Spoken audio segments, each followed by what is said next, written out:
حضرت یعقوب علیہ السلام نے اسرائیل سے وعدہ لیا تھا کہ میری روح قبض کرنے کے لیے اچانک نہیں آنا، پہلے کوئی قاصد بھیج دینا تاکہ میں موت کی تیاری کر لوں۔ ویسے اللہ کے نبی کے دامن پہ گناہ کا ایک دھبا بھی نہیں آ سکتا، اور وہ ہر لمحہ تیار ہی رہتے ہیں، لیکن اس کے باوجود تعلیم امت کے لیے بہت ساری چیزیں ہوتی ہیں۔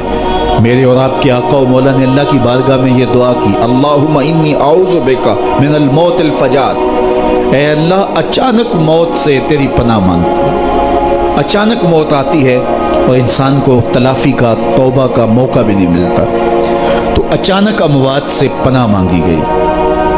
تو حضرت اسرائیل سے عہد لے لیا حضرت یعقوب علیہ السلام نے کہ میری روح قبض کرنے کے لیے اچانک نہیں آنا، پہلے کو قاصد بھیج دینا۔ اللہ کے نبی تھے، ان سے وعدہ کر لیا۔ حضرت اسرائیل ایک عرصے کے بعد حاضر ہوئے، پوچھا کدھر آئے ہو؟ کہا قبض روح کے لیے آیا ہو۔ کہا تم نے تو وعدہ کیا تھا اچانک نہیں آؤں گا، پہلے قاصد بھیجوں گا۔ تو کہا حضرت میں نے تو قاصد بھیجے تھے۔ فرمایا میرے پاس تو ایک بھی نہیں آیا۔ عرض کی حضرت آپ کے سامنے کتنے لوگوں کی موت واقع ہوئی، یہ میرا قاصد نہیں تھا تو اور کیا تھا؟ یہ اٹھتے ہوئے جنازے میرا قاصد نہیں تھا تو اور کیا تھا؟ آپ کی داڑھی میں سفید بال اترائے، یہ میرا قاصد نہیں تھا تو اور کیا تھا؟ جب بینائی کم پڑنے لگے، جب اعضاء مدمحل ہو جائیں، جب چلتے ہوئے ٹھوکرے لگے، جب بولتے ہوئے لکنت آنے لگے، جب یادداشت کھونے لگے، تو سمجھ لو پیغام موت آ گیا۔ یہ ڈوبتا ہوا سورج ہمیں موت کا پیغام دے کے جا رہا ہے۔ دیکھو کیسا بھانک پن تھا، کیسی دوپہر تھی، کیسی کرنوں کی تمازت اور حدت، شدت اور گرمی تھی، لیکن آج درد غروب سے زرد ہوا جا رہا ہوں۔ اتنی بڑی کائنات، اتنا بڑا منبع نور کا جو آسمان کے اوپر جگمگا رہا ہوتا ہے، درد غروب سے وہ بھی زرد ہو جاتا ہے۔ دیگرتے دن گیا محمد اوڑک نو ڈب جانا۔ تو یہ ہمیں پیغام دیتا ہے میاں تم بھی جا رہے ہو۔ یہ پھیلے ہوئے قبرستان بتاتے ہیں۔ حضرت سیدنا غوث اعظم رضی اللہ تعالیٰ عنہ فرماتے ہیں جاؤ قبرستانوں میں جا کے دیکھو کیسے کیسے حسینوں کی مٹی خراب ہو رہی ہے۔ جو بدن پہ چٹکی بھی نہیں پڑنے دیتے تھے مٹی کی، آج ان کے کفن بھی تار تار ہو گئے۔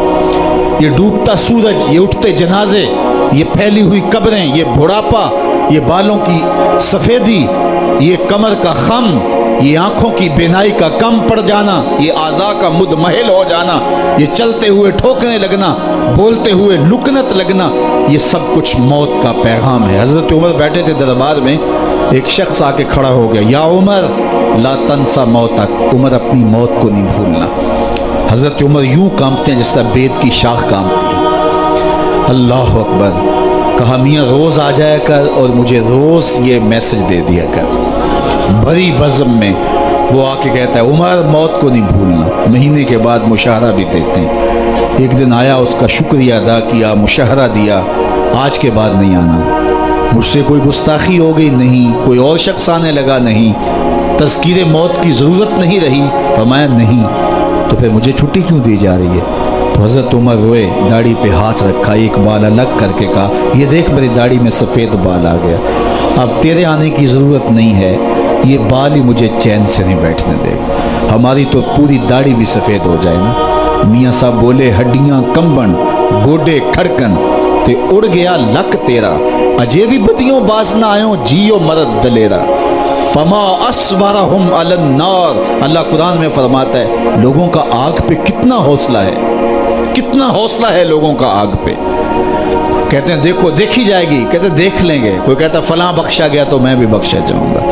کوئی کہتا ہے یہ جہاں مٹھا اگلا کس نے ڈٹھا، جاؤ قبرستانوں میں پوچھو دیکھا ہے کہ نہیں دیکھا ہے، کتنے کتنے حسینوں کی مٹی خراب ہو رہی ہے۔ تو قبل اس سے کہ وہ وقت آئے کوئی حجت باقی نہ رہے، مجھے اور آپ اپنی زندگی کو اللہ کے حضور سپرد کرنا ہے، اور موت کا ذائقہ ہر ایک نے چکھنا ہے قبل اس سے کہ وہ وقت آ جائے اور پھر پچھتاوا ہو۔ آج میں اور آپ اپنی زندگی کو اللہ کے حضور پیش کرنے سے پہلے اپنے آپ کو تیار کریں۔ دو چیزیں دل کا زنگ اتارتی ہیں، کثرت کے ساتھ موت کی یاد اور قرآن مجید کی تلاوت۔